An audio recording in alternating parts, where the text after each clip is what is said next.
Vamos em frente, pessoal. Hoje eu estou aqui com o Dr. Fábio Guirado.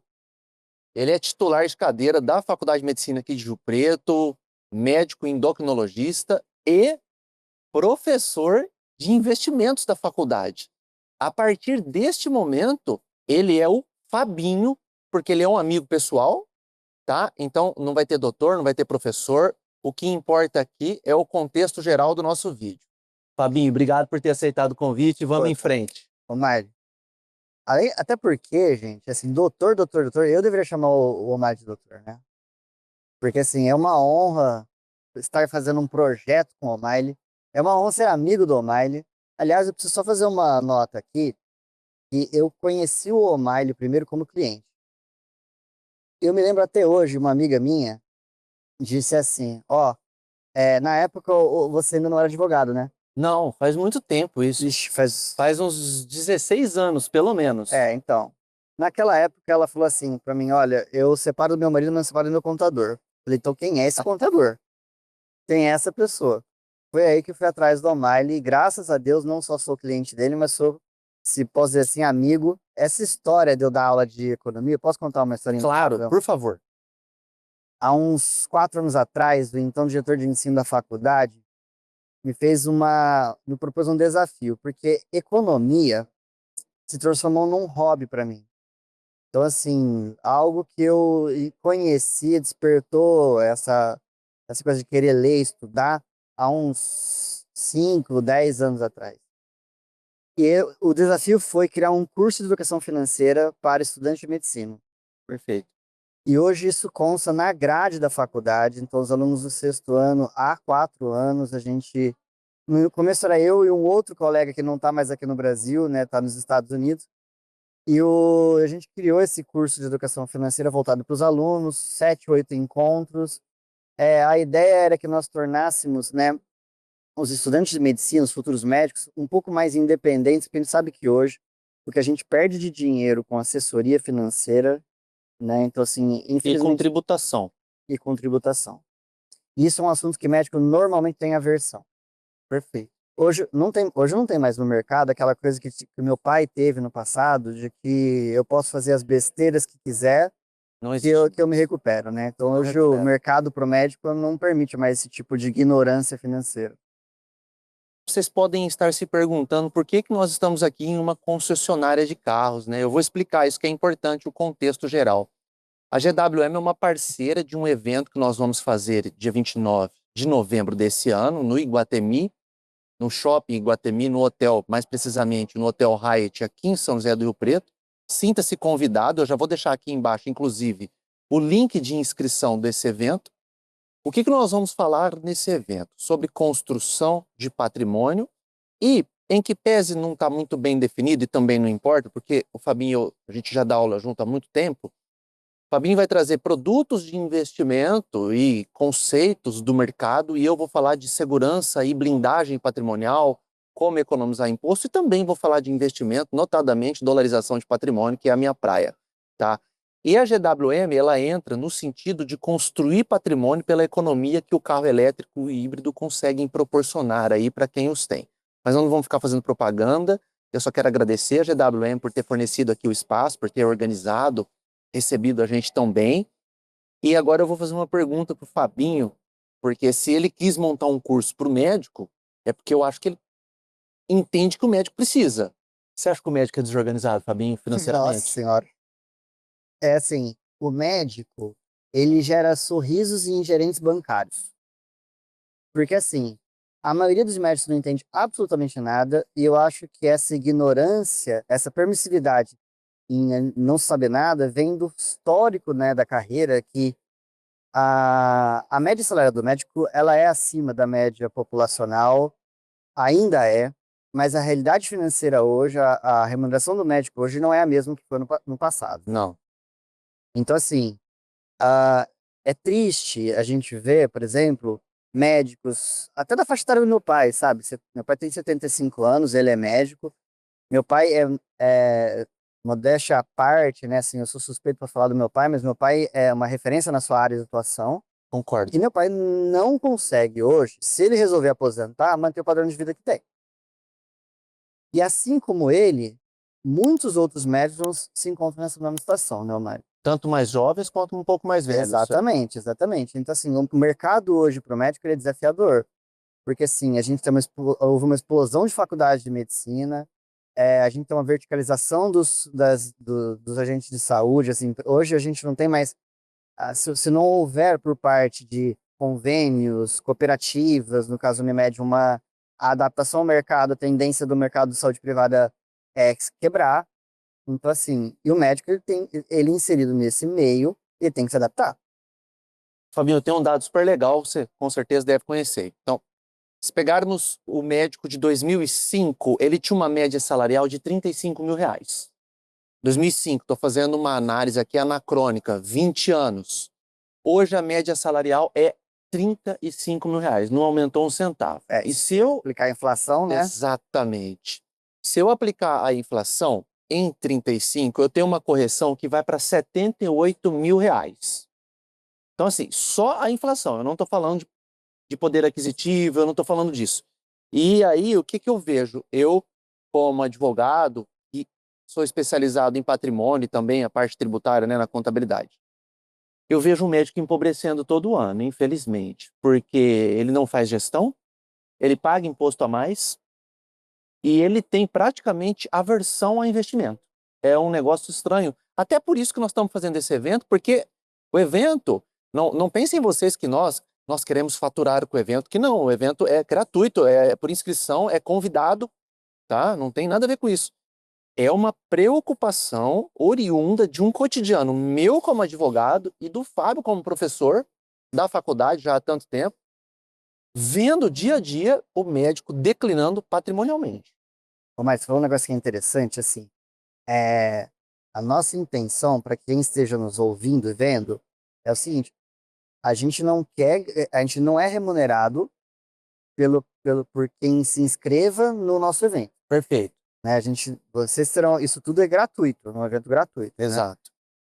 Assim, é, o, o curioso, né, que eu falo, quando eu falei que os gerentes de banco adoram médico, é justamente por isso, né? O médico, ele costuma aplicar dinheiro baseado em informações que normalmente são superficiais, né? O médico não sabe, por exemplo, eu fiz essa enquete com alguns médicos da geração do meu pai, no encontro de turma dele, e perguntei assim: vocês sabem o que é CDI? CDI. Não sabe. Eu digo que assim, uns 70% eu não sabia o que era isso. Falei, gente, eu me lembro que quando eu fechei, eu tenho duas previdências privadas, não vou falar aqui o nome dos bancos, são grandes bancos de varejo, em que a época em que eu as contratei, eu não sabia o que que era tributação progressiva regressiva, qual a diferença de um VGBL para um PGBL. Eu não sabia comparar a rentabilidade do fundo de previdência, onde estava aplicando meus recursos, se ele era balizado no CDI, se ele era balizado. Até porque eu não sabia o que era isso. Eu estou falando de 10 anos atrás. Eu não sabia nada disso. Fabinho, olha só. Eu acabei de fazer 2.000 declarações de imposto de renda. O médico fala assim, doutor, eu vou parcelar. Então, meu Aí, caro, detalhe, hein, gente? O O'Malley, quanto do percentual teu público é médico? 98, Se foi aí que eu conheci o O'Malley. Você trabalhou primeiro, né, O'Malley, antes de você criar o teu escritório na Contábil Médico? contábil médico. Assim, Eu entrei com 19 anos na área. O O'Malley, gente, ele é especialista em lidar com médicos, Perfeito. tá? Então, completa suas... Ô, doutor, eu vou parcelar. Meu caro, como que você vai parcelar? Nós estamos com a maior Selic da história. Eu tenho 1% ao mês e Selic acumulada do período. É devastador no plano orçamentário. Tem. E aí, o médico vai lá e parcela. Pode ser 5.000 ou pode ser 500.000. Isso aí, ele não pega de volta no investimento tradicional que o banco oferece. Se ele não tiver ali algo estruturado, algo assessorado, ele não consegue pegar esse retorno. Porque é 1% mais a Selic acumulada. Gente, essa questão de tributação, porque é, isso é uma coisa que ninguém gosta de estudar, né? Você quer estudar Nem investimento, advogado. você quer estudar investimento, mas A tributação come a tua rentabilidade, gente. E isso ninguém vê. É, a- o vínculo que você tem que ter com o teu contabilista, ele tem que ser tão íntimo, né? Porque, por exemplo, eu tomei uma surpresa esse ano, né, Miley?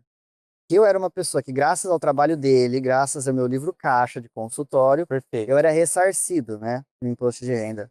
E esse ano eu tive que pagar. Não foi um montante tão grande, né, mas eu acabei tendo que pagar.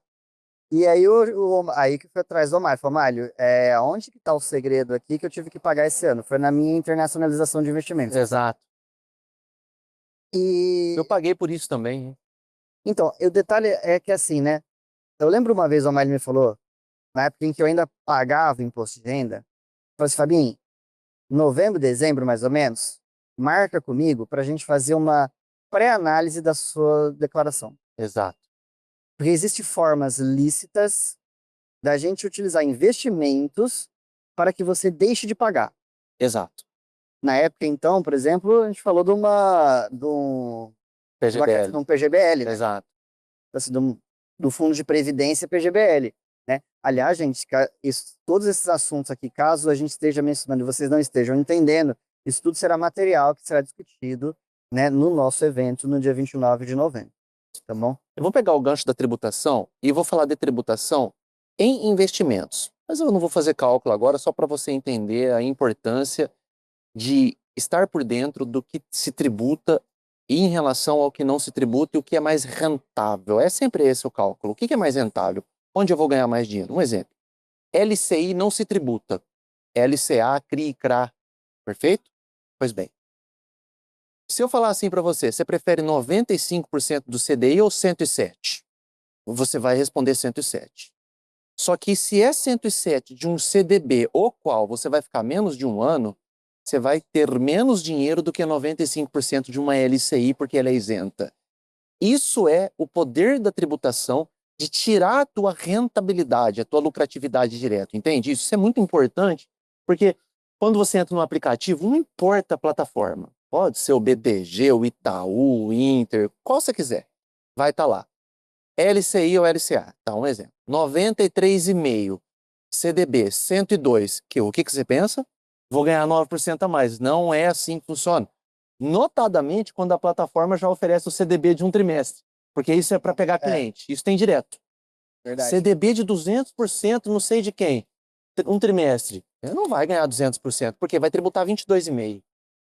Essa regra de tributação, gente, pode ser que mude, aliás, na data que a gente está gravando hoje, né, Mário? Sim, Porque tem uma medida provisória, exato.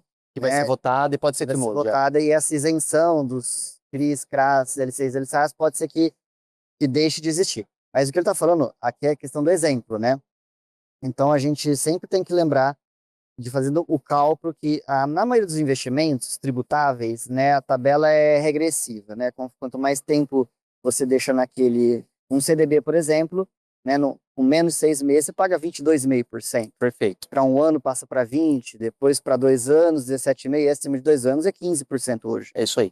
Então você tem que fazer sempre isso a gente também vai ensiná-los a fazer esse tipo de cálculo, tá? Esse tipo de porque outra coisa que eu queria também aproveitar aqui para a gente falar é sobre a questão de psicologia financeira.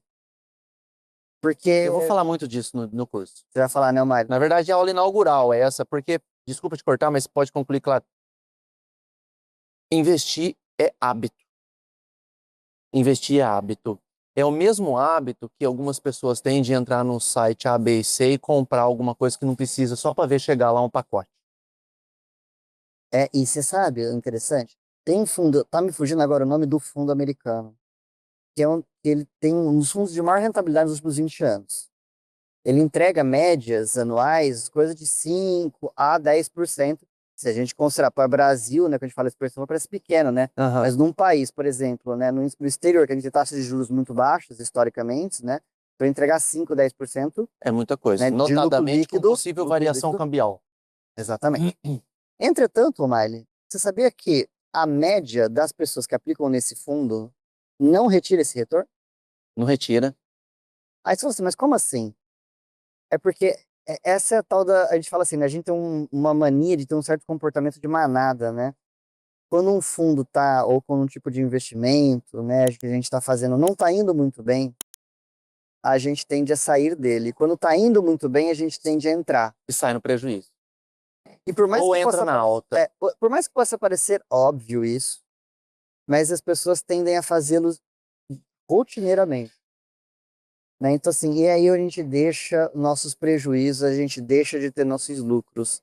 Eu costumo dizer assim para os alunos: você colocou 100, 200, 1 milhão, não importa. No outro dia caiu 30%, você nunca mais vai mexer nesse dinheiro. Você só vai mexer na hora que É, voltar com o ganho, porque vai voltar. O mercado é cíclico. Tem um livro, inclusive, disso, né? Howard Marks, um fenômeno do mundo financeiro, né? Até o Warren Buffett fala dele, então ele é um monstro. Ele tem um livro que se chama Entenda os Ciclos de Mercado. Então o mercado vai estar sempre em ciclo. O que que você não pode fazer? Entrar na alta e sair na baixa. Aí você está com um prejuízo materializado, certo? eu lembro um comentário de um médico, de um colega, quando a primeiro ano da pandemia foi 2020, né? Sim. É, em junho, quer dizer, ou seja, o primeiro caso no Brasil foi meio de fevereiro, né? Então, junho, o Ibovespa estava dando um prejuízo de coisa de mais de 50%. Teve circuit breaker. Exato. É. Naquela época, né, assim, eu não escondo de ninguém que eu sou uma pessoa de renda variável, né? Então, assim, eu tenho acho que uns 70% do meu investimento em renda variável.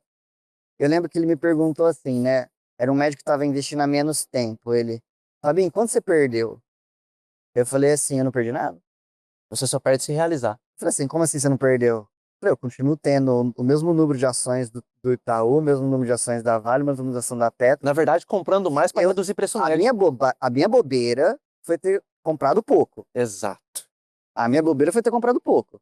Então, assim, eu falei para ele assim, eu não perdi nada. Se eu ameaçar vender, se eu precisar vender, aliás, né, quem investe em renda variável, investe no longo prazo, e nunca dinheiro do leite ou dinheiro do uísque. Isso. Fabinho, espera um pouquinho, eu quero que você continue, mas é importante porque senão eu vou esquecer. Pessoal, entenda. Nós temos a estratégia buy and hold e a estratégia trader, né? Que é aquele cara que compra hoje, já vende daqui meia hora, compra hoje, vende amanhã. O Fabinho, a gente não segue essa linha, a gente segue a estratégia buy and hold. Quando ele fala que investe em variável, normalmente quem está assistindo e não entende acha que o Fabinho compra agora uma ação da Petrobras e vende daqui meia hora. Depois ele compra da Vale e vende daqui 1 hora.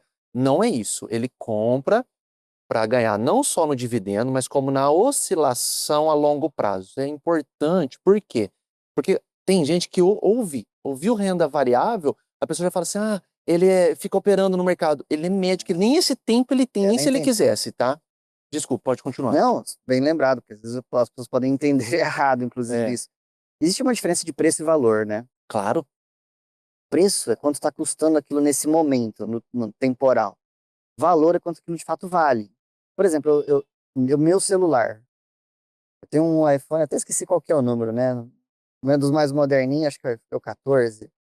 Tá bom ainda, nós estamos com Ainda tá bom, 16 aí. ainda tá bom. Fala assim, ô Mário, você compraria meu iPhone 14 por 8 mil reais? Não, Nunca, né?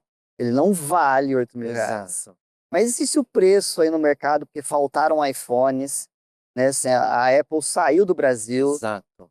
né? E eu tenho um iPhone 14 velho. Pode ser que esse iPhone custe 8 mil reais, mas ele vale isso. Então, assim, quem entra no mercado de renda variável está querendo pegar coisas de valor que estejam baratas. Esse é o conceito, porque existe uma tese que na linha do tempo, o preço sempre namore e procure o valor. Isso que ele E está nesse meio tempo a gente ganha dividendo. Isso que ele está falando é interessante porque existem métodos de avaliação de uma empresa ou do preço da ação. Os mais famosos é o método Bazin e o de Graham. Então, por exemplo, se você estudar isso e se aprofundar, você vai perceber o seguinte, por exemplo, uma empresa, a mais famosa, né, da Bolsa Brasileira, que é a Petrobras. A ação deve estar uns R$ 31 hoje, É, porque está oscilando dentro disso. Se você vê o valor dessa ação, vezes o preço que hoje ela está, você vai perceber que ela está no déficit, porque está tendo guerra no Oriente, o petróleo está complicado, guerra também na Rússia, enfim, é estatal, é estatal, você tá no as preço. pessoas não confiam no governo brasileiro com total razão, enfim. Então, é o momento de compra. Mesmo que você não confie, você dificilmente vai perder. Porque hoje eu estava vendo do Bazin, tá dando 128% de upside. O que é o upside? É o tanto que ela vai subir. 128%. Se você pegar o Graham, tá dando quase 60%. Então, se você pegar o pior dos dois, em tese, você vai ganhar no mínimo metade de 60%. Então, tá pior das hipóteses, você vai ganhar 30%. Né? Fora o dividendo que você vai receber até esses 30% se tornar em realidade. Entendeu? Então, isso é muito legal. E esse tipo de situação que, às vezes, por exemplo, às vezes uma hora dessa, você fala assim, nossa, agora o vídeo ficou chato. Eu não entendi nada que os caras estão falando. Mas é isso que nós vamos tratar no Congresso, das 8 às 17, de forma aprofundada, inclusive com almoço hands-on. E na hora do almoço o pessoal vai estar lá almoçando e vai estar tendo aula, entendeu? Não vai parar, entendeu? Por isso que se chama imersão. Você vai chegar às 8, vai sair às 17 e você vai ter vertical total de mercado e patrimônio, entendeu? Isso é legal, eu adoro curso de imersão. É, porque você não para. Você não dá tempo de entrar no Instagram, no WhatsApp, você está focado total, porque dali você vai começar o quê? Sair da corrida dos atos. É até o slogan do evento esse. Saia da corrida dos atos. Eu vou te falar por quê. Eu lido com patrimônio e aí o que, que eu vejo, né? Eu vejo o cara que vai lá, o cara ganha 20 mil por mês. Uhum. Aí o cara vai lá, compra uma casa num condomínio, parcela em 420 meses e compra um carro de marca premium. Aí ele paga 18 mil por mês de parcela. Aí você fala, mas você só ganha 20, cara. Aí ele roda no cartão. Aí ele roda o mês nos 15, 20, 30 de limite do cartão. Eu nem sei fazer isso, ainda bem que eu não faço, hein? Não, mas isso muita gente faz, e é loucura. Por quê? Porque, infelizmente, o Fabinho bem falava aí até de um conflito geracional, o médico, ele vem de uma cultura onde o médico era rico, comprava fazenda, né? Comprava até avião, dependendo da especialidade, e não estou exagerando. Nunca mais isso vai voltar a acontecer, isso acabou. Por N motivos que agora a gente não precisa falar, mas excesso de faculdade, pouca residência, enfim. Então, o médico que tinha uma renda média de 35 mil há 20 anos e 35 mil há 20 anos era muito dinheiro. E que hoje manteve os 35 e que ainda assim é uma boa renda, mas longe de ter o glamour dos 35 de 2005. A possibilidade de você... Ó, um Gol, o Gol em 2005 custava R$ 14.900. Entra no Google aí que você está vendo e procura o preço do Gol, Gol 2005. Hoje, o mesmo carro que não existe mais Gol é o Polo, o de entrada é 99. É absurdo isso, né? Então vamos lá. O médico conseguia comprar 2 Gols com um salário e sobrava dinheiro. Perfeito? Hoje, ele não compra nenhum Polo. Ele tem que comprar parcelado. Isso é O médico verdade. não viu que isso aconteceu. Ele não viu que isso aconteceu. O médico hoje ele não pode se dar o luxo de depender da medicina. E tem um detalhe ainda, né, que eu lembro, para quem é mais assim, não sei se vocês conhecem, né? E se hoje em redes sociais, muita gente vendendo curso de educação financeira, né? Uma das pessoas, até que eu respeito demais esse nome que eu vou falar aqui, que é a Natália Arcuri. Ela Perfeito. não é sensacionalista, nada disso. Ela criou um canal que chama Me Pouco, né? É que ela fala bem mais básico, né? Aham. Bem mais Mas básico. por isso que é bom, Sim. porque ela dá acesso.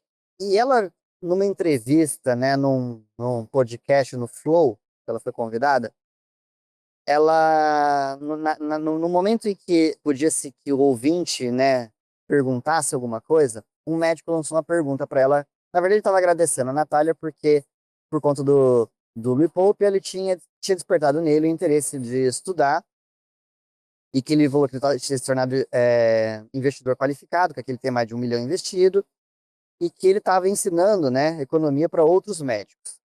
E aí a Natália fez o seguinte comentário. Ela falou assim, médico é tudo endividado. Aliás, no meu curso de economia para os alunos, eu começo nesse vídeo.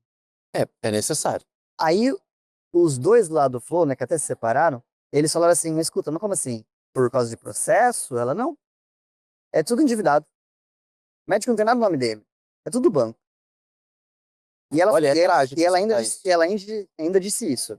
O médico, ele acha Ele pode, eu posso dar um plantãozinho a mais aqui, eu ganho um pouco a mais aqui, né? E a saúde vai embora. O dia que você não a tem, como é que você vai conseguir gerar aquele recurso? Porque o médico é muito mal planejado. Totalmente. Eu já ouvi de médicos mais jovens, assim, Romário, inclusive quando eu era residente, a gente pensava assim, isso aqui custa 2 plantões. É, mas é o padrão do médico fazer conta Então, assim, assim. isso aqui custa um plantão, isso aqui custa 3, custam 3, né? Eu tenho um residente meu que dá 18 plantões por mês.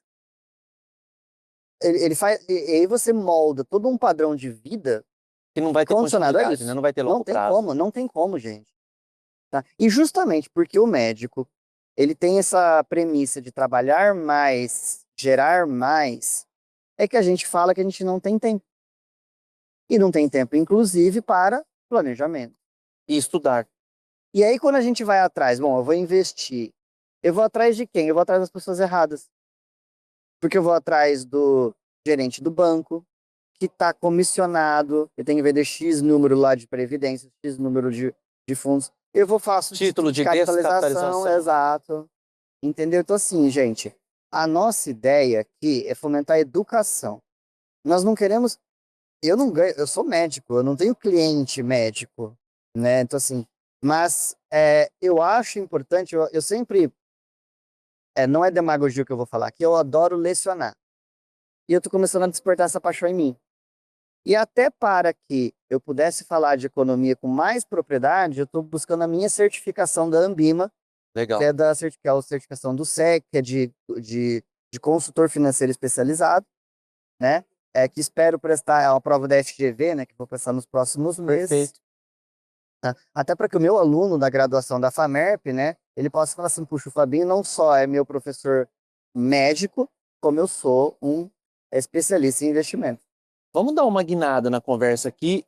Fala alguma coisa sobre dolarização de patrimônio, porque é o seguinte, eu penso assim, ó, ficou muito ruim dolarizar patrimônio de março do ano passado para cá, porque nós tínhamos uma tributação que ainda considerava uma isenção. Isso era importante, por quê? Porque 35 mil dólares é muito dinheiro para você dolarizar, né? Sim. Vamos combinar. E você tinha uma tranquilidade nessa frente. Com a mudança e a tributação de qualquer centavo que você ganha lá, já ficando retido 30%, vamos falar dos Estados Unidos, que é sempre o mais procurado. E do que sobra, você ainda paga 15 aqui, ficou pesado, né? E eu mesmo paguei imposto esse ano por causa disso, você pagou por causa disso, Exato. N clientes pagaram, né, por causa disso. O que você tem para falar sobre isso e como que você está operando? Olha, Mari, eu acho que ainda tem que se fazer conta, né? Porque eu ainda acho que vale a pena, né? A gente tem que, Ah, eu também. não tem como a gente conceber, né? Olha que interessante, eu faço, quando os alunos me perguntam assim, Fabinho, mas não é arriscado investir fora? Não, Eu, arriscado é investir aqui. eu falei assim, escuta, você acha arriscado investir na Bolívia? Com todo respeito à Bolívia, hein, gente? Você investir na Bolívia? Eu falo, não, na Bolívia não. Então, o boliviano, o que ele acha? Então, assim, o americano, se pergunta para o americano, fala assim, você investiria no Brasil? Acha? De jeito nenhum. De jeito nenhum. Entendeu assim? Então, por que que a gente tem que ter esse medo de investir fora? O tamanho do Brasil no mundo, em termos de mercado, é 2%, se tanto. Sim. Então, assim, não dá para a gente é, ficar investindo só aqui dentro, né? A gente não internacionalizar a nossa carteira. Outra coisa, nossa moeda, ela é fraca, atualmente ela é fraca. Fraquíssimo. Então, assim, às vezes a gente tem projetos, eu tenho um filho de 11 e um filho de 7. E eu sonho em eventualmente estudá-los no exterior.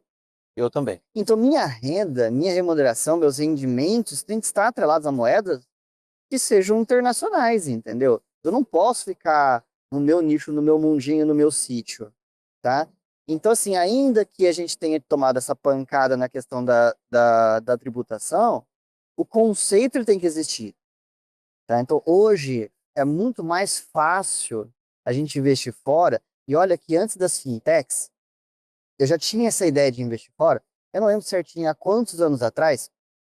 Eu falei assim, eu preciso ter uma conta fora do Brasil. Eu lembro, você tinha via Banco do Brasil, né? Vai ter Eu o lembro. Banco do Brasil of America. O Banco do Brasil tinha comprado um banco na Flórida. Aham. E aí eu descobri que correntistas do Banco do Brasil, estilo, poderiam abrir conta nesse Banco do Brasil of Americas. Foi a primeira vez que eu tive uma conta dolarizada. O problema é que eu só tinha lá o referente a uma poupança americana. Perfeito. Eu não tinha muita abertura de investimento fora. Agora, investimento fora, gente, basicamente estou falando de renda variável. Porque assim, a gente tem umas situações sui generis hoje, que a gente tem uma taxa de juros, né, nos Estados Unidos na casa de 4,5, se eu não me engano, nesse momento. 4,5. Na Europa, a gente tem 4, 3,5. Assim, isso a gente olhar no contexto histórico, isso é raro. É raro.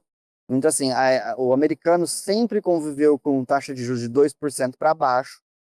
Então, por exemplo, enquanto aqui no Brasil a pessoa tem um cuidado maior de investir em renda variável, uma vez que é muito atrativo hoje com uma Selic de 15%, eu ganho mais de 1% por mês sem tomar risco nenhum. Exato. Isso no Tesouro Direto, tá? Que, aliás, é um belo investimento.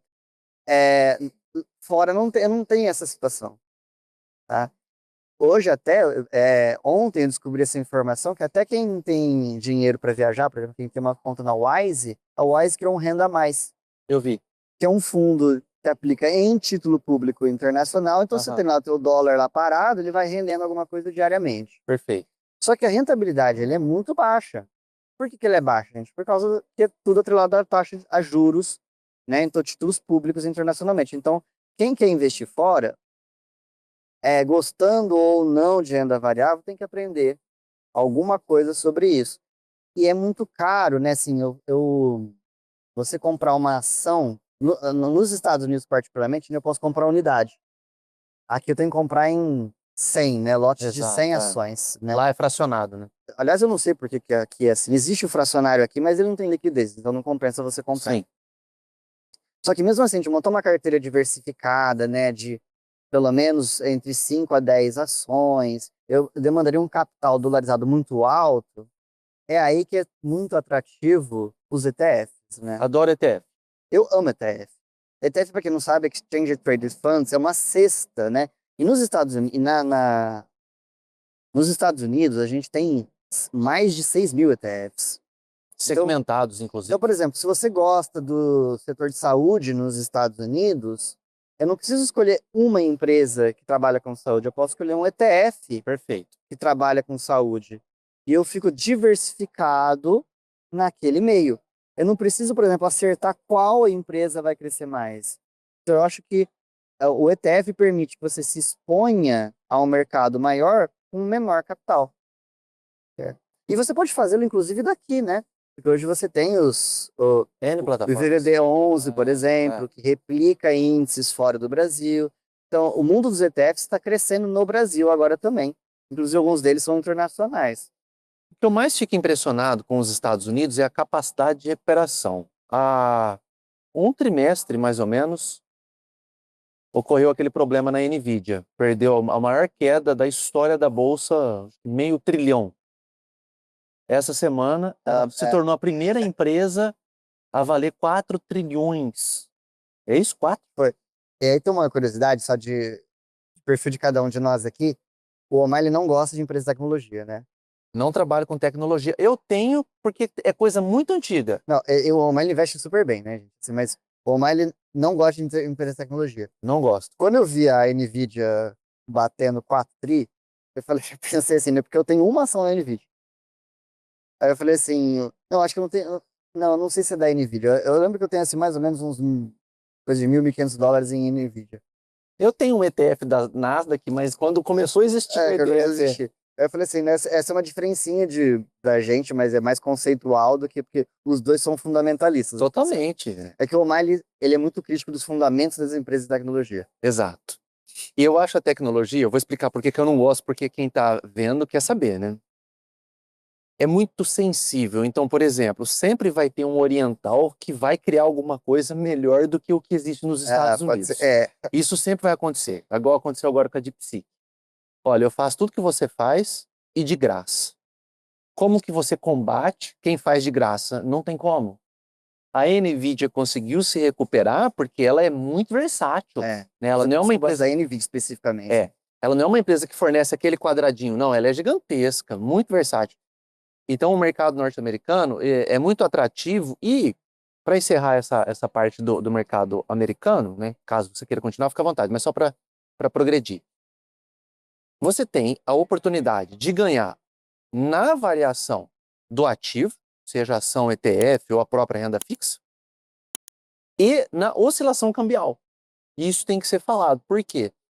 Eu lembro, eu fiz 3 faculdades, né, pessoal? E quando eu fiz administração, há mais anos que eu gostaria de falar, eu tinha um professor de economia que falava assim: dólar, vírgula, compra que tá barato. Era uma frase dele clássica. Sempre tá barato. Exato. O dólar sempre tá barato. Por quê?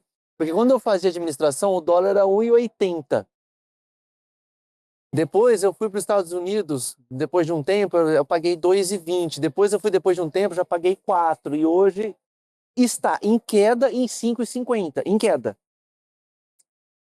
Ô, Miley, eu queria aproveitar.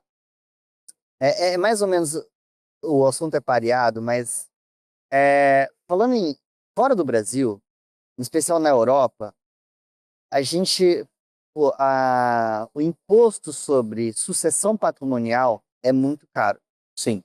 Nós somos um país que nós pagamos muito imposto, mas tem algo que a gente ainda não paga tanto em comparação aos pares europeus, é na sucessão patrimonial. Sim. E assim, existem aqueles colegas de classe que estão numa situação melhor, Perfeito. estão numa fase se preocupando em como transmitir, né, esse patrimônio para os seus filhos. E para quem não sabe, o Omar também é especialista nesse assunto. É. Você tem alguma coisa para falar para gente? Eu converso todo dia sobre isso, né? Inclusive eu dou aula desse assunto na pós-graduação para advogados. Por quê? Porque é um ramo do direito que envolve 1000 outros ramos. Eu envolvo tributário, civil, trabalhista, tudo. Antes eu preciso contextualizar essa parte europeia e até norte-americana da tributação do patrimônio. Por que que lá se tributa mais? Porque lá se tributa muito pouco. Então, por exemplo, você vai em Nova York comprar uma camiseta. No exemplo, $30 mais 12%. Esse é o tributo dessa camiseta. Aqui uma camiseta tem 75% de tributação. Uma garrafa de vinho tem 89% de tributação. Entende? Então, primeira questão é essa. Por exemplo, quantas vezes você já viu num filme um cara vende um carro para um outro cara, ele pega a placa dele e leva embora? Por quê? Porque não tem IPVA. Aquela placa lá, se ele trocar o carro, por exemplo, esse carro por esse, ele pega aquela placa, põe nesse e vai embora. A placa é dele, aí eles... Entende? Então, assim, é muita tributação, né? Tributação de folha de pagamento aqui no Brasil, 102%. Você tem um funcionário que ganha R$ 1.000. Quanto que ele te custa? R$ 2.020. Entende? Então, assim, aí quando você ouve, aqui a tributação, o ITCMD, que é o imposto causa-morte, isso é baixo. Não, não é que é baixo. É que eu paguei imposto a vida inteira até o dia que eu morri. É minimamente justo, né? Que a gente pagasse pouco. A média de imposto que se paga no Brasil para sobrevivência normal é 67%. Então, do que você ganha, 33% apenas é teu. E aqui nós temos o imposto, por exemplo, temos 10 estados brasileiros que já cobram 8%. Em São Paulo, ainda é 4%. Já tem projeto de lei número 250 do governo João Dória, para aumentar para 8% também, tá bom? E aí... Não, e só um adendo aqui, nosso ministro da Fazenda já publicamente se expressou dizendo que ele não acha justo que a gente pague tão pouco imposto em transmissão em sucessão. Não, a gente concorda com ele, é só ele reduzir esses 65% Todo o resto, que a gente paga por metade, a gente paga. Então, eu tô falando que assim, esse assunto, sucessão patrimonial, é algo mais relevante ainda. Sim. Nesse contexto. Então, o que dá para ser feito para ter uma redução já de 50% da carga tributária na largada? A constituição de uma holding, onde você coloca todos os seus bens.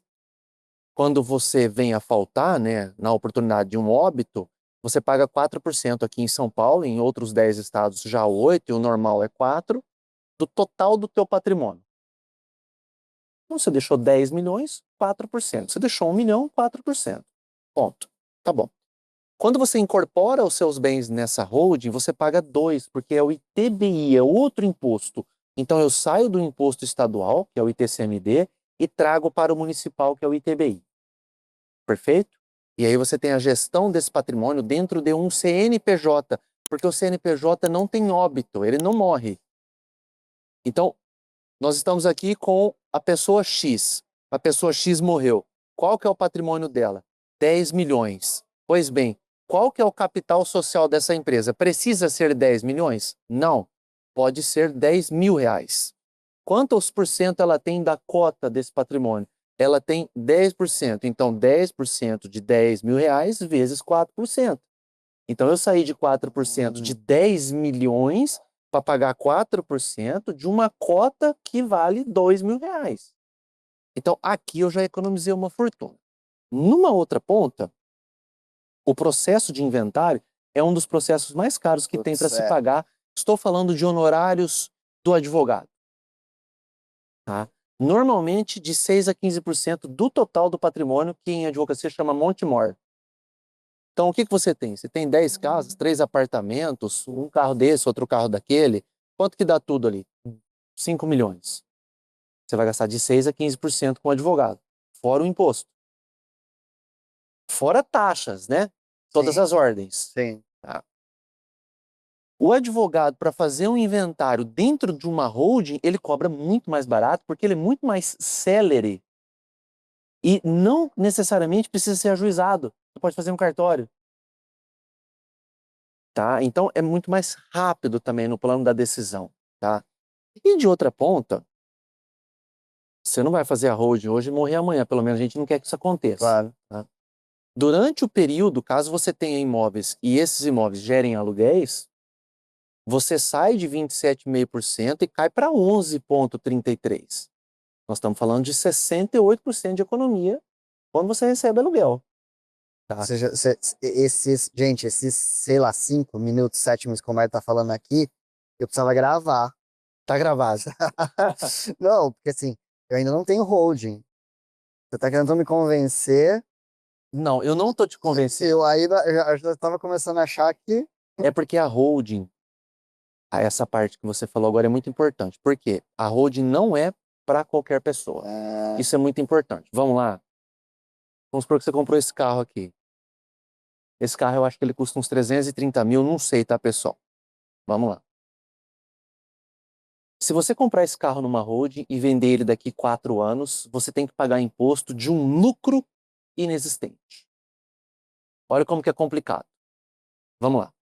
Você comprou esse carro. Quanto que esse carro deprecia mercadologicamente falando? Você vai entrar aí no site, na tua região que vende carro, e vai ver quanto custa esse carro. Esse carro é um Raval GT. 2 anos de uso. Quanto que ele vale hoje aí, na tua cidade? Ele vale X. Na holding ele vai valer menos.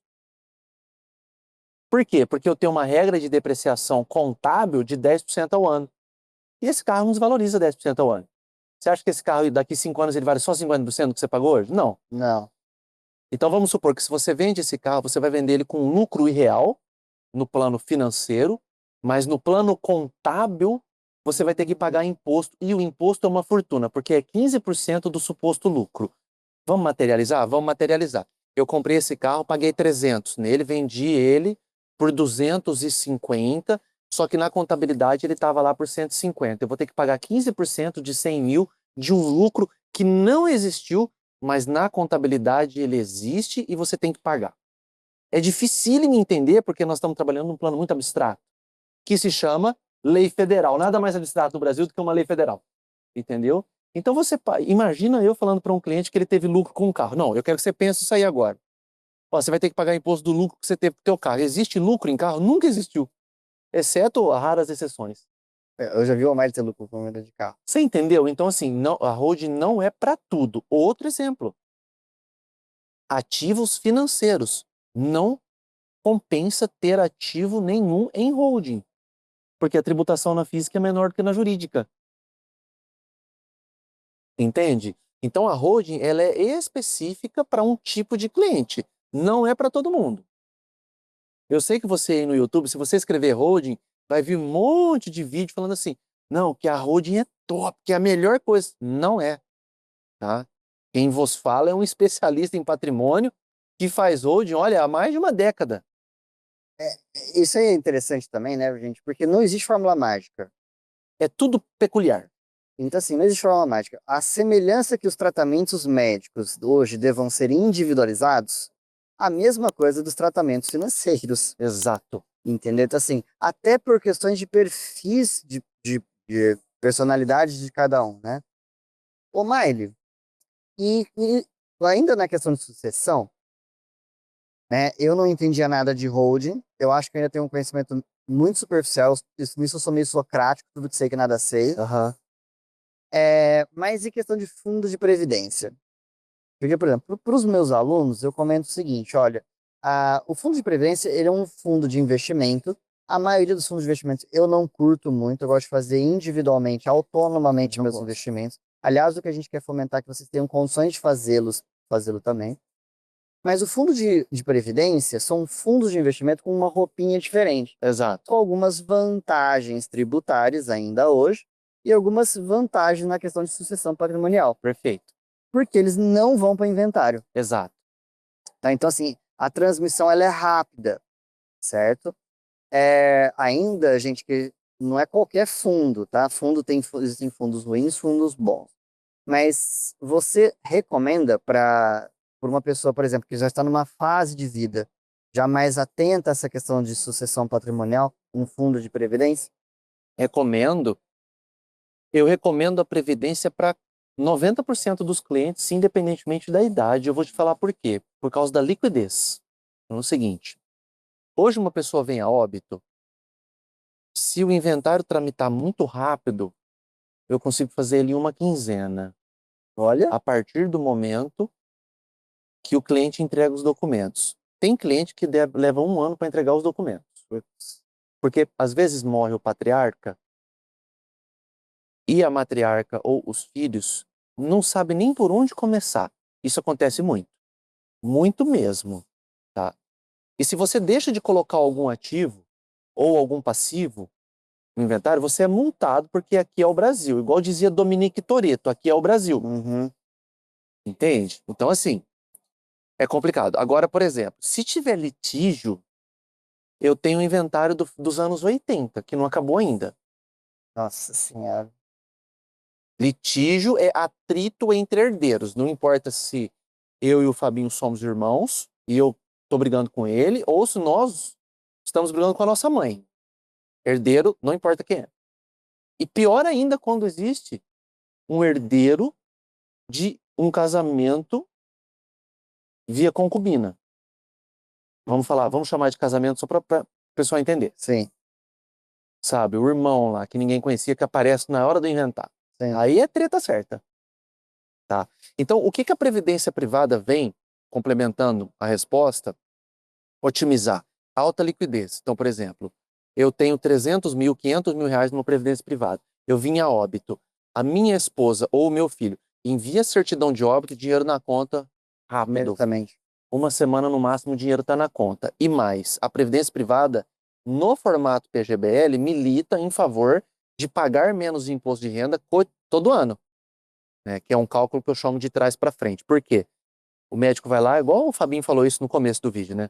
O médico vai lá e fala assim, olha, eu ganhei 300 mil esse ano, um exemplo.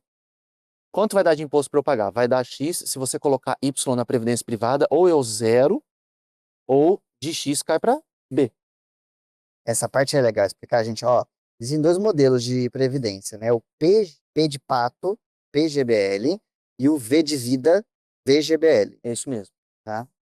O PGBL te pode trazer uma vantagem tributária, que você pode, o que você aplicou naquele ano, reduzir da base de cálculo do seu imposto de renda até 12%. Exato. O interessante, gente, é que assim, nunca, na minha opinião, nunca façam um plano de previdência que você se compromete a pagar todo mês. Em especial um PGBL. Ou 50 reais.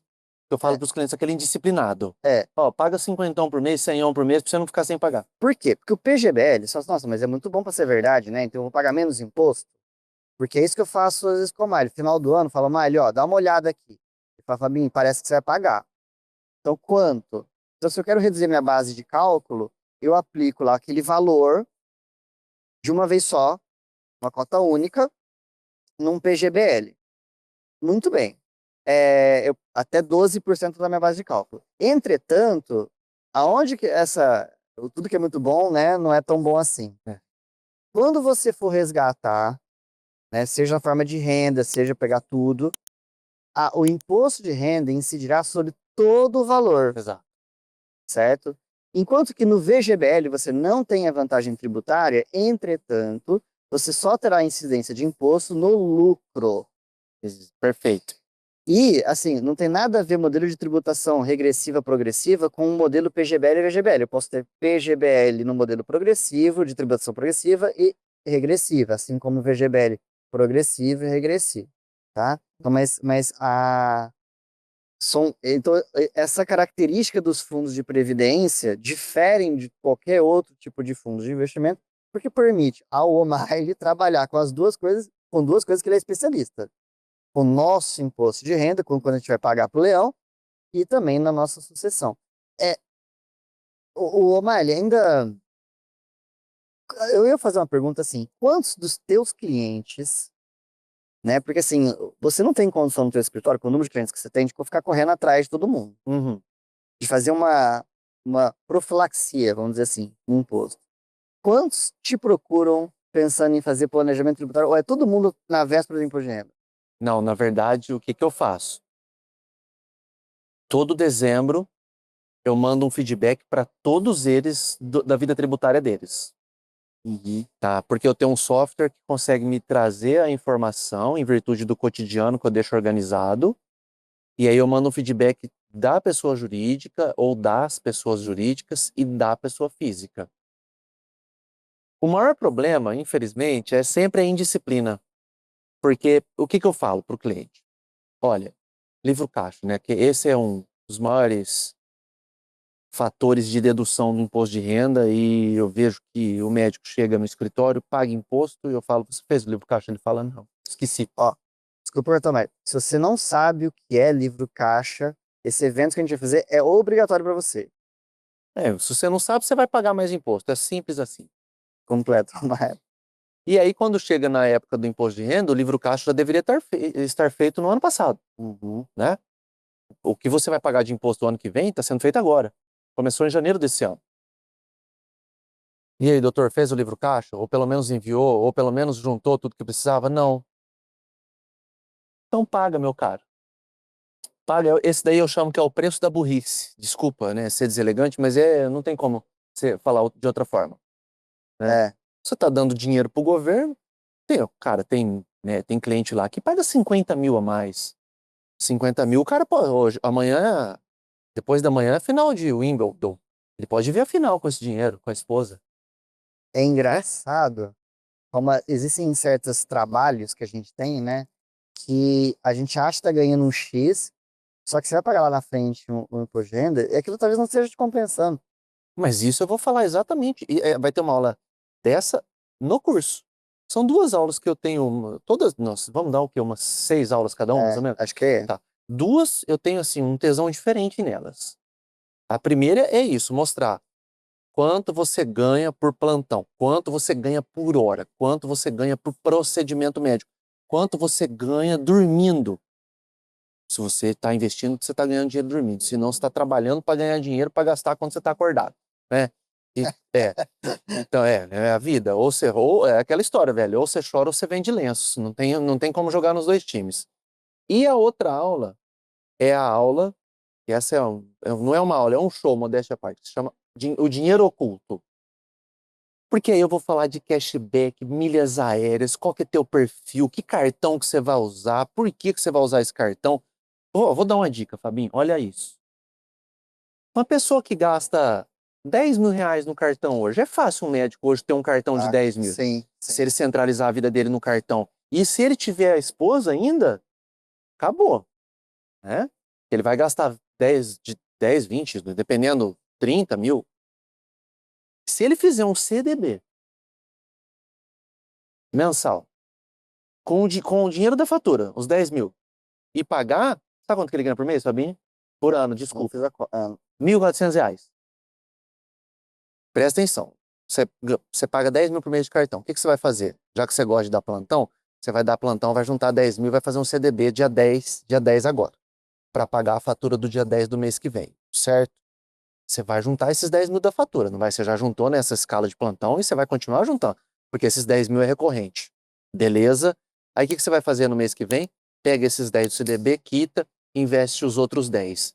Você criou um ciclo que nesse ano você vai ganhar R$ 1.400 no CDB. Não estou fazendo propaganda, né? Ninguém está pagando nada, o vídeo aqui é aberto, mas, por exemplo, a caixinha turbinada do Nubank está 120% do CDI. O limite é 10 mil. Mercado Pago hoje, se você assina o Meli Mais, está 115%, 120 ou 115%. Da Ecoval, 106% com liquidez diária. Então, Banco Inter tem LCI com liquidez diária, já viu isso? Sim. 94,5% do CDI. Então, tá tudo à disposição. BTG Pactual, 100, 101. Itaú tem 104. Cofrinho do Banco Inter. Cara, você não precisa... Ninguém vai te falar assim, ó, você tem que ser cliente aqui para você fazer... Não, não. Nós vamos mostrar todos. Se você quiser ser cliente no outro, fica à vontade. Senão, você vai estar lá na frente sabendo o que você tem que fazer para ganhar dinheiro. Você sabia que até o que parece muito bom, como caixinha no Nubank, por exemplo, se você for uma pessoa que entende, você consegue mais que isso? Claro. Porque, eu não sei, a maioria das pessoas que tem conta corrente no Nubank, gente, eu não tô falando mal do Nubank não, viu? Não, É fica à vontade. maravilhoso isso. Mas eu digo assim, como é que ele te dá esse retorno, 120% do CDI? Ele aplica onde esse dinheiro? Porque uma coisa que eu sempre digo, assim, existe spread, né? Então, porque esses intermediários, por exemplo, assim, se eu comprar no site do Tesouro aquele título que eu tô comprando lá no Nubank, ou no Inter, no BTG ou na XP, eu tô pagando o mesmo preço? Não. Vocês sabem ver isso? Vocês sabem encontrar essa diferença? Então, assim, isso é importante, gente. O que a gente deixa pelo caminho, porque o Amália falou do assunto milhas, milhas é dinheiro que a gente deixa pelo caminho. Sim, muito. Entendeu? Assim, coisas que eu descobri, né, há razoavelmente pouco tempo. Eu sou o rei do dinheiro oculto. Eu já tô nessa faz tempo. Então, é aquela coisa do. Parece aquela imagem do cara lá na praia com um negocinho de metal pra tentar detectar ouro, né? Olha, o BTG tem um cartão, por exemplo, que eu acho, se eu não me engano, é É o Ultra Blue, 3,7 né? de cashback. 3,7 você não consegue em lugar nenhum, tá? Não estou fazendo propaganda do BTG, ele também não falou mal do Nubank, nós estamos aqui debatendo assuntos de relevância patrimonial. Então, por exemplo, vai viajar para o exterior, esse é um cartão excelente. É claro que é difícil alcançá-lo, se eu não me engano, é para quem tem 1 milhão investido no BTG. Ou para quem tem 400 mil, não sei. Entra no site do BTG, vê os limitadores, não importa. O que a gente está falando agora é que você tem instrumentos à tua disposição que muitas pessoas não usam.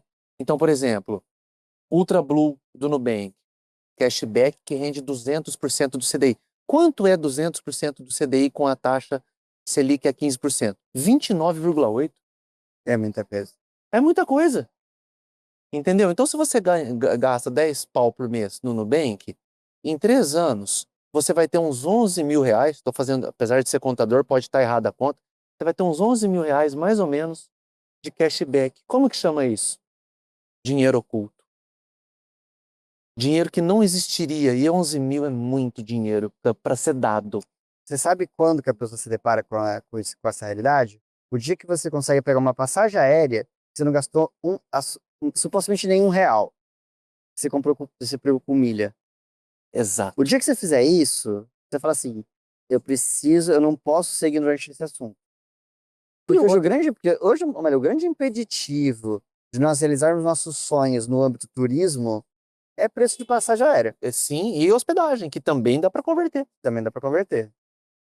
Quando você assina hoje um plano, né, Livelo, a Esfera, ou o plano do teu próprio cartão, por exemplo, o C6 tem um plano muito legal, né, do Carbon tem um plano muito legal, agora a Nomad também tem um plano muito legal, o Explorer, né, o Hum. Explorer da Nomad também converte bem, e o da Nomad, ele converte em dólar, se você quiser comprar ETF, por exemplo, que a gente estava falando na parte de dolarização de patrimônio, você já consegue converter em dólar.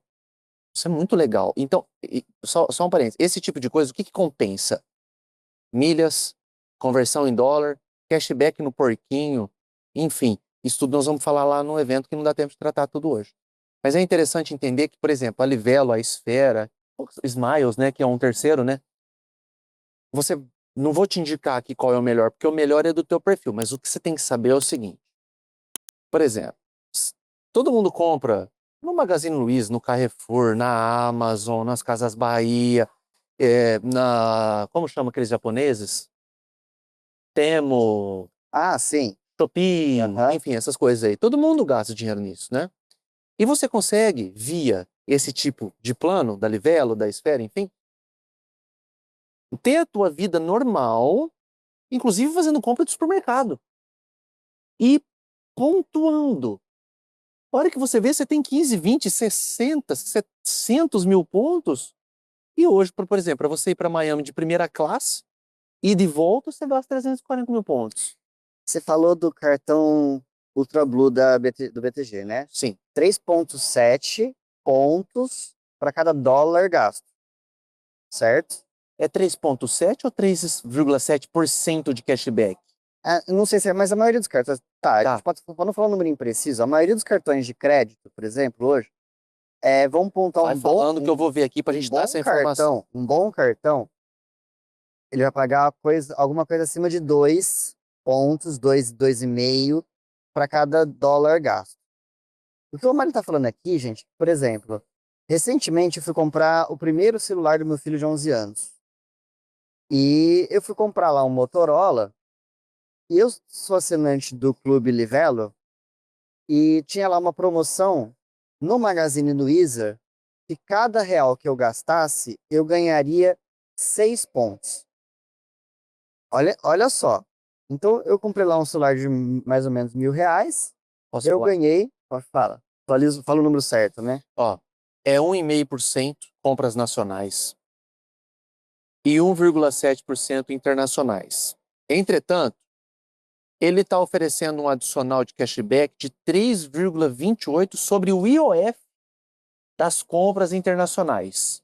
Por isso que eu falei, eu lembro que era 3, mas eu não lembrava que era do IOF. Então vamos lá.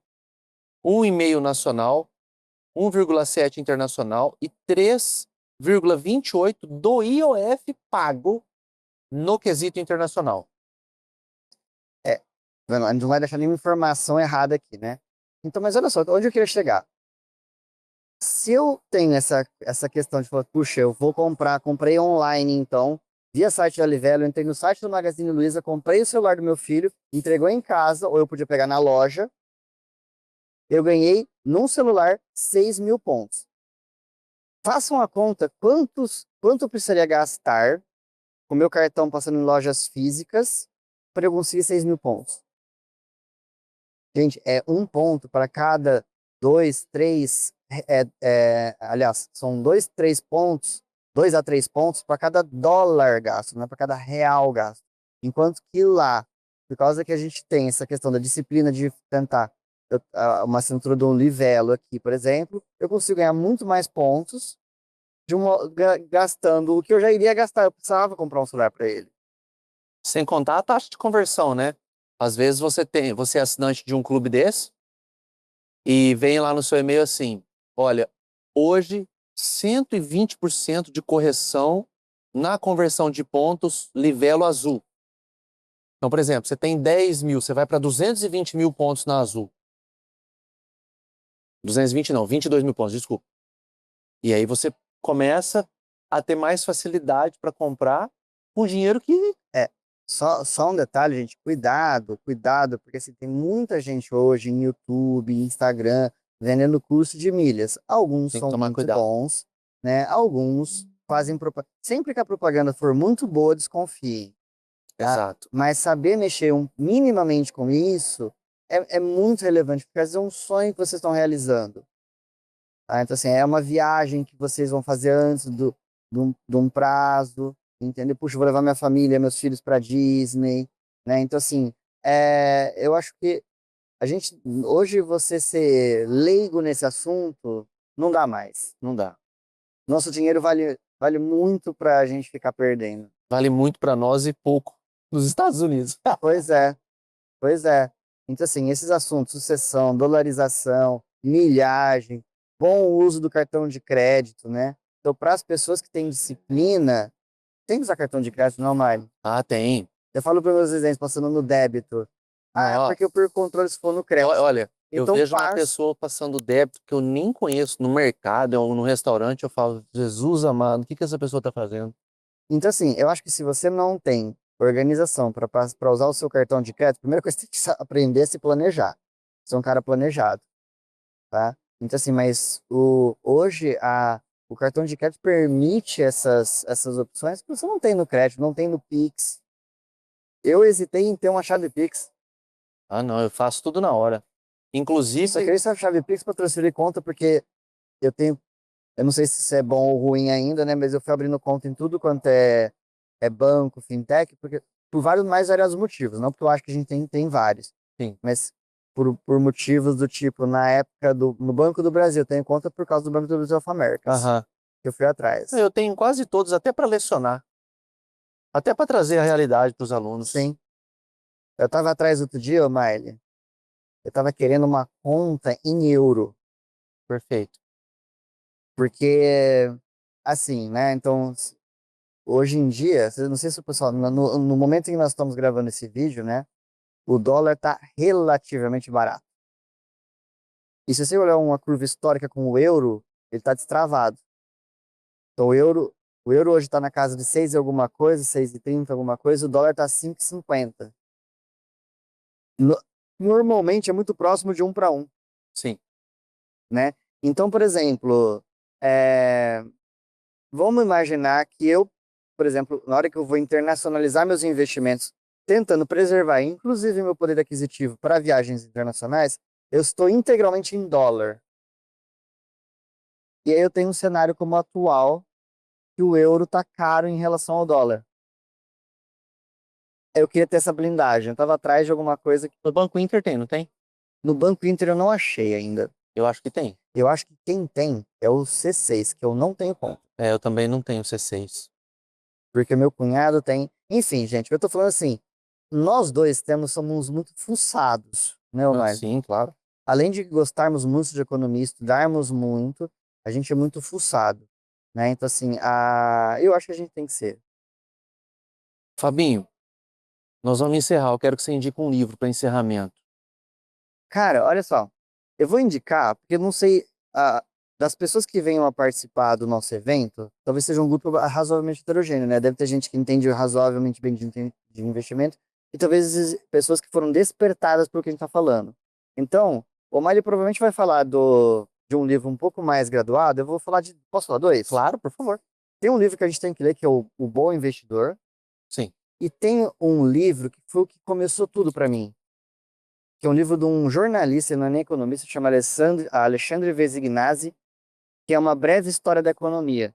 Ele tem, acho que 4 edições. O livro é barato, na Amazon, a última vez que eu vi, estava custando coisa de 30, R$ 40. E ele conta, assim, ele não é um livro técnico, tá? Ele começa com a história das tulipas na Holanda na Idade Média, Sim.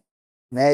Ele dá criação à Bolsa de Valores. Por que chama Bolsa de Valores? Porque a gente chama ações e nos países de língua saxã a gente chama de participação, né? Aham. Stock, né?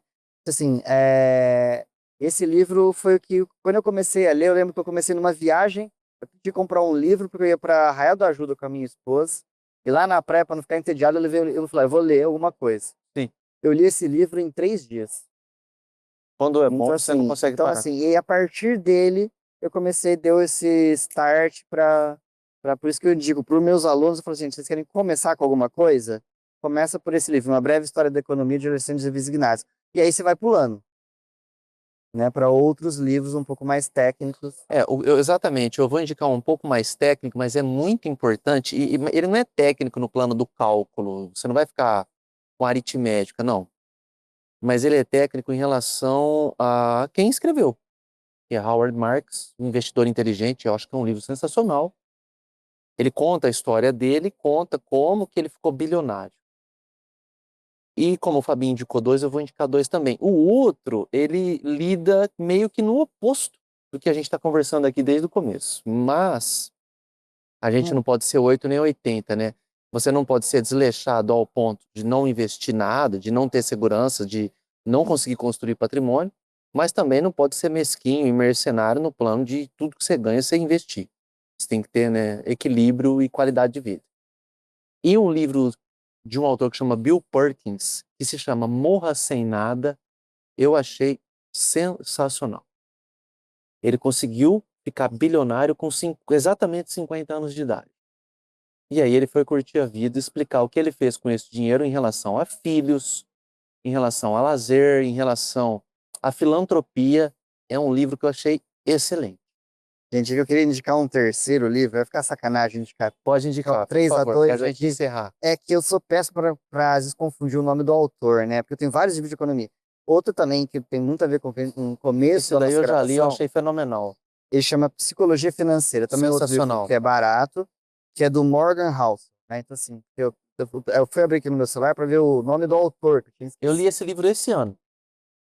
Então, esse livro é muito bom, gente. Então, assim, porque grande parte das armadilhas que a gente cai, né, é por conta de falta de planejamento, desse insight. Hábito errado. Exato.